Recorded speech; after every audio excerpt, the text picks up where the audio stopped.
So every patient's going to have a different comfort level with what we have to offer. So some patients may want to do a completely non-hormonal route. Some patients may want to just get a baseline with an intake and labs and just sit on that for a little bit. And some people are going to be a little bit more assertive with maybe they're having really significant symptoms and they want to get on top of that. So we'll walk through what those options may look like and what the patient's desires are. And then a lot of times we do labs at the first visit, especially if the patient had them done in the past few months, or if symptoms have changed a lot since they have had their last labs. Feel free to bring labs with you. If you've had them done like at primary care or a gynecologist's office, we're happy to look at those.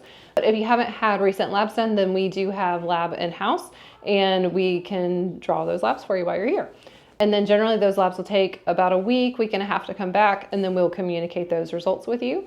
And sometimes that might look like everything that we talked about is on course with what we're seeing with the labs and what your symptoms are looking like. Or sometimes that might be making an adjustment based on the lab results.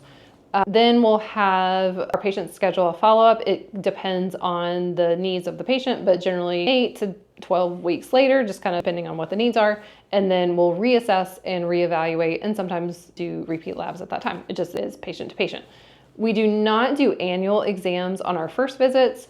That is so that we have plenty of time to discuss all of the problems that you may be having, and then we can always schedule an annual at a follow-up visit. So you don't have to be overly prepared for your first visit. We're mostly just going to be talking. That is, unless you are having pain symptoms or things that we do need to assess physically.